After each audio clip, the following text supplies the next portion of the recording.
The reality is during the summer, we can cut corners in the process, we can drop off bids, we can do whatever we want to do, and because it's 100 degrees outside, people are buying from us. Well, we all know when it's 75 degrees, it's just not the same way. You got to get back to basics. Think about it this way. During the summertime, when it's really hot, like this is you and this is your customer, right? They're so close, it's a very big target, it's very easy to hit the target, right? But when you get into the fall, the slower seasons, now this is your customer and this is you, and it's a much more difficult target to hit. To hit that target, you got to be on point. You got to get back to the basics, the fundamental of sales. When we talk about the sales process, there's really three things that we're going to cover this week and next week. Number one, you got to get back to basics in relationship building.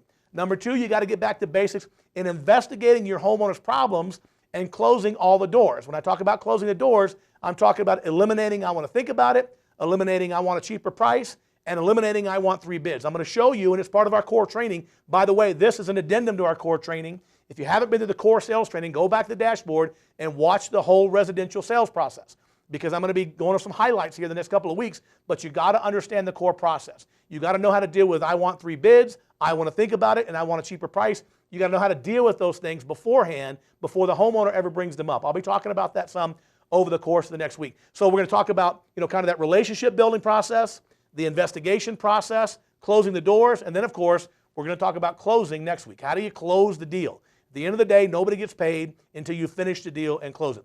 So we're going to get back to the basics and get you ready for the slower season now that you have fewer leads to run. So let's talk about relationship building. When you're talking about relationship building, you're talking about sales 101, right? Now, this is something that most of us are really good at, especially salespeople. Technicians not as often have the communication skills, but many technicians do have, good communication skills. But if you're a sales consultant, you have to have fantastic communication skills. Sales is a transference of emotion. Sales is a transfer of trust. Sales is a reflection of having a good relationship. Now, building a relationship is really, really simple. What it comes down to is expressing genuine interest in your customer. Zig Ziglar used to always talk about the FORM method: family, occupation, recreation, material possessions. You can ask people questions because questions are the absolute best way to build a relationship. When you're asking someone a question, you're demonstrating interest in their life. And when they're talking, they feel like you're interested. Listen, if you're doing all the talking, people don't feel like they're connecting to you at all. But when you show genuine interest in what's going on in their life, they will respond to that. So when they're talking, you know you're doing your job. If you're doing the talking, you gotta be careful, right? Brian Tracy used to often say that the sales process is like being on a stage, like the stage of a theater. And there's 2 chairs. There's you and there's your customer. And you guys are talking to each other, right? But there's only one spotlight in that theater. You have to make sure that spotlight stays on your customer. Anytime you feel the glare and the heat of that light being on you too long, you got to put it back on your customer. How do you get it back on your customer? Simple, easy as pie. Ask a question. When you ask a question and they start answering, the spotlight goes back to them. That's how you build a relationship. So you can ask them questions about their family. How is your family from town? How long have you guys lived here? Do you have family in the area? Where'd you grow up? All those types of things. Occupation. What do you do for a living? How'd you get in that line of work? Wow, that must be really, tell me more about that. People, will love talking about some part of their life, either their family, their occupation, recreation. Hey, Mr. Jones, what do you do when you're not working? What do you like to do? Oh, hunting, and they start talking about hunting. Or material possessions. Wow, that's a beautiful Harley you got out in the driveway. When's the last time you went on a nice ride? So you get them interested or get them involved in that conversation by asking them questions. And it's a skill, but it's a skill you can develop. Practice it in your role play in your sales meetings, right? Just take one of your coworkers and have a 5-minute conversation. And during that 5-minute conversation, make sure they're doing 80% of the talking. So, Joe, tell me about your family. You got any kids? Oh, what are your kids' names? Wow, what grade are they in? That kind of stuff, right? Tell me about your wife. Tell me about your husband, right? So get people talking about their family, their occupation. One of those 4 usually will be kind of the spark for that person. You never know which one it is, right? Might be family, might be their work, it might be their recreation, it might be their material possessions. What I can tell you is that you have to kind of move to the area where people show interest. If you start talking about family and they don't seem interested, don't keep talking about family. Move on to what do you do for a living. Now, of course, we're talking about the early stages of the sales process, right? We're just talking about the early first, 3, 4, 5, 10 minutes while you're building some rapport. I remember one time I was on a sales lead and I walk in the house, and it's this old guy, and we're walking down the hallway, and there's like hundreds of framed pictures on the wall with kids and grandkids and family, and obviously big, huge family and a lot of gatherings and that kind of stuff. So we get down to the kitchen table, and I says, well, sir, I couldn't help but notice all the beautiful pictures there in your hallway. And he turns to me and he says, that's my wife's kids. I hate those sons of bitches, greedy little, he goes, and so I changed the subject very quickly and said, well, what did you do? He was retired. I said, what did you do when you were working, And I kept, asking questions until I found something he was interested in. But don't pound somebody on something they're not interested in. The other thing you got to remember, keep the spotlight on them, ask lots of questions. The other thing to remember is when you find something in common with people, and you will, and you should, right? Maybe you ride Harleys too, and they got a Harley or boats or whatever, but you got to make sure you're talking about their Harley, and you got to make sure they're talking about their boat.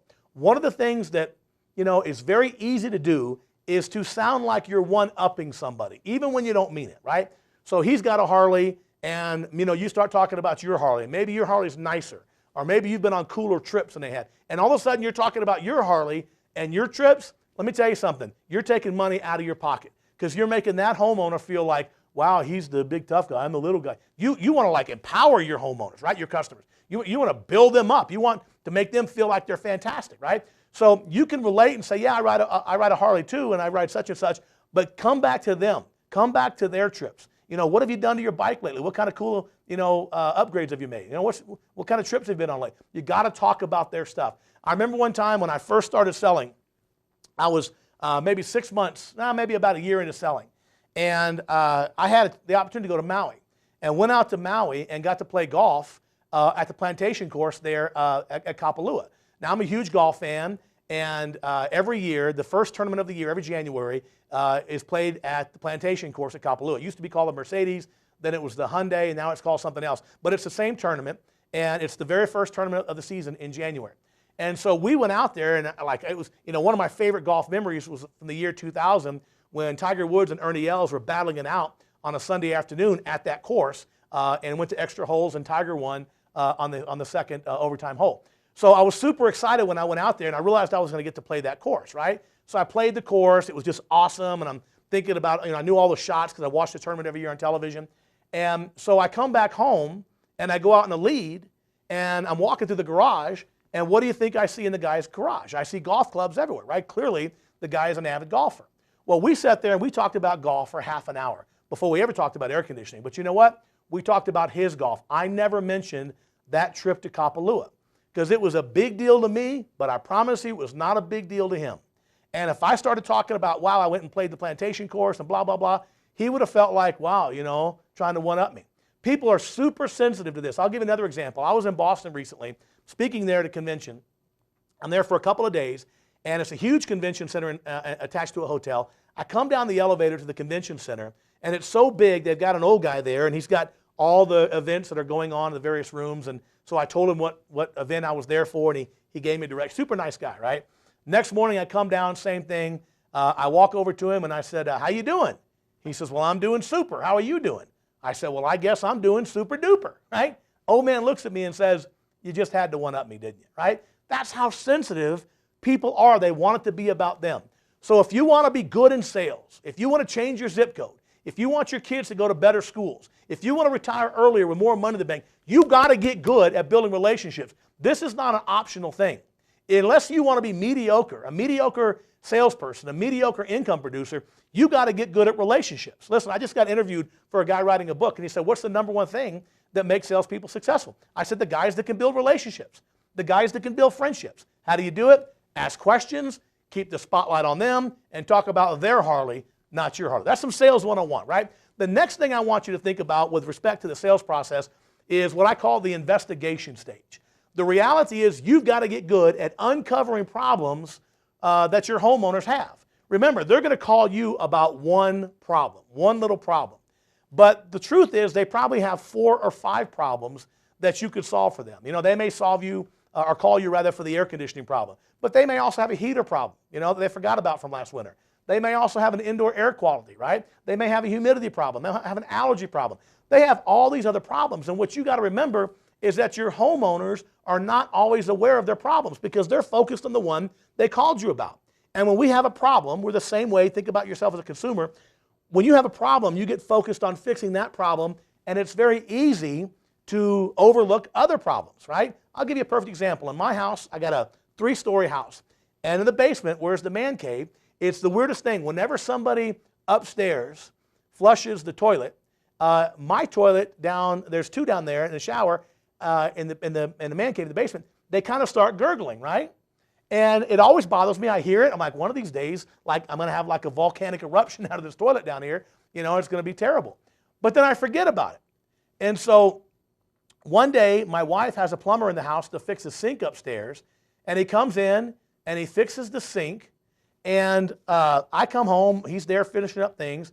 And I go down in my basement. He leaves. And I go to my wife. I said, babe, I said, did you tell the guy about my gurgling toilet? And she goes, no, I completely forgot about it. I said, so did I. What would have happened if that plumber had taken 3 seconds to say, do you have any problems with gurgling toilets or, sinks that are backing up? Do you have any problems with, not enough hot water in your house? What if he had asked 1 or 2 simple questions? My wife would have said, oh my God, my husband's man cave, because, by the way, what the problem was? There was a freaking root growing through the thing, and it's like 10 grand to replace the thing. They got to reline the whole deal. My point is the guy missed an amazing opportunity because she was focused on getting her sink fixed, and we completely forget these are the problems. So what you got to do in the sales process is what I call investigation stage. It's a simple questionnaire. You can use ours. You probably have one of your own, but it's your homeowner survey. And the purpose of that is to sit down, have a conversation with your homeowner about all the problems in the house. Ask about indoor air quality. Ask about the utility bills. Ask about a noisy furnace, a noisy air conditioner. You got to uncover these problems. And sometimes people will have a problem that they don't even realize or they forgot about, but when you start talking about it, then they're like, oh yeah, I got that problem, right? So that's how you uncover additional problems. The other thing I want to suggest to you is anytime you find a problem, your homeowner says, yeah, my daughter's got allergies, and so we have an indoor air quality problem, I guess. When you uncover a problem, you have to ask this question. You have to say, Mr. and Mrs. Homeowner, is that something I should keep in mind when I design your system? Get their permission to offer solutions to that at the end. Mr. and Mrs. Homeowner, should I keep in mind the high utility bills when I design your system? Oh yeah, keep that in mind. They're not agreeing to buy anything, but now I've got a green light to offer a high efficiency solution. Little Susie's got allergies. Is that something I should keep in mind, Mr. Homeowner? Yeah, we want little Susie to feel better. Now I've got permission to offer indoor air quality products, right? You got any hot and cold spots in the house? Oh yeah, that bedroom back there is really hot in the summer, cold in the winter. Now I've got permission to offer a ductless solution or maybe some duct modifications. The bottom line is you got to find the problems, and then you have to ask the homeowner, is that something I should keep in mind? I want to share a quick video. It's from our core training. And remember, this is just an overview of some highlights to get back to basics. If you haven't been to the core training, you got to go through the whole process. If you want to be really good at this stuff, if you want to be a high-income producer, if you want to change your zip code, if you want to retire earlier with more money in the bank, you've got to go through the basic process and master that process. So I'm going to share a clip with you from that core training. And this is me in a role play situation. And I'm actually going through and doing this interview process that I'm talking to you about. What I want you to notice is this.